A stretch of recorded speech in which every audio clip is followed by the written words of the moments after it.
প্রধান বিচারপতি ও রাজ্য নির্বাচন কমিশনের আইনজীবী সমরাদিত্য পালের মধ্যে তীব্র বাদানুবাদ। উত্তপ্ত হয়ে উঠল এজলাস। রাজ্য সরকারের বিরুদ্ধে ফের আদালতের দ্বারস্থ হয়েছে রাজ্য নির্বাচন কমিশন। কমিশনের আবেদনের প্রেক্ষিতে সোমবার অন্তর্বর্তীকালীন নির্দেশ দেন প্রধান বিচারপতি অরুণ মিশ্র। তবে এই নির্দেশ দেওয়ার অব্যবহিত আগে ডিভিশন বেঞ্চ মন্তব্য করে আদালতের নির্দেশ মানা হচ্ছে কিনা সেটা দেখতে আদালত নজরদারি চালাবে। যদিও লিখিত নির্দেশিকায় এর উল্লেখ নেই। এরপরই কমিশনের আইনজীবী সমরাদিত্য পাল বলেন, আমি দেখতে পাচ্ছি শুনানির সময় বিচারপতিরা যা বলছেন লিখিত নির্দেশে তা প্রতিফলিত হচ্ছে না। আদালত যে নজরদারি চালানোর কথা বলেছে তা লিখিত নির্দেশে আছে কিনা শুনতে চাই। মনোনয়ন পর্বে ব্লক পিছু যে সশস্ত্র পুলিশ চাওয়া হলো, লিখিত নির্দেশে তা রয়েছে কিনা তাও শুনতে চাই। কমিশনের আইনজীবীর এই মন্তব্যের পরই ক্ষুব্ধ হয়ে ওঠেন প্রধান বিচারপতি। বলেন, এ ধরনের মন্তব্য করার জন্য আমি ব্যবস্থা নিতে পারি। সমরাদিত্য পাল প্রধান বিচারপতির উদ্দেশ্যে পাল্টা বলেন, আপনি ব্যবস্থা নিতেই পারেন, কিন্তু কার বিরুদ্ধে ব্যবস্থা নেবেন?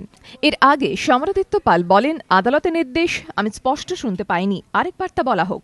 এতেও ক্ষুব্ধ হন প্রধান বিচারপতি অরুণ মিশ্র। বলেন, আমি যা বলেছি মাইকে বলেছি, না শোনার কোনো কারণ নেই।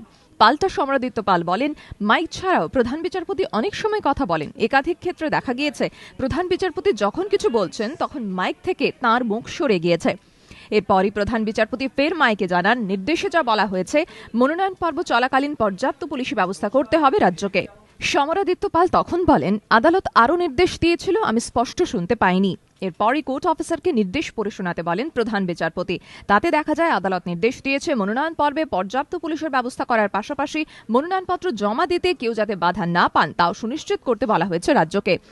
এরপরে প্রধান বিচারপতি বলেন, আমার ক্যারিয়ারে আমি আগে কখনো দেখিনি বিচারপতি কি নির্দেশ দিয়েছেন সে ব্যাপারে বিশ্বাস রাখতে পারছেন না কোনো আইনজীবী। পাল্টা মুখ খোলেন সমরাদিত্য পালও। তিনি বলেন, 43 বছর ধরে আমি সুপ্রিম কোর্ট, কলকাতা হাইকোর্টের সম্মানের সঙ্গে কাজ করছি। এই দীর্ঘ কর্মজীবনে আমারও এমন অভিজ্ঞতা আগে হয়নি যে রাজ্য নির্বাচন কমিশনের মতো একটি সাংবিধানিক প্রতিষ্ঠানের বক্তব্যই শুনতে চাইছে না আদালত। গোটা ঘটনায় কার্যত স্তম্ভিত বিস্মিত সমরাদিত্য পাল।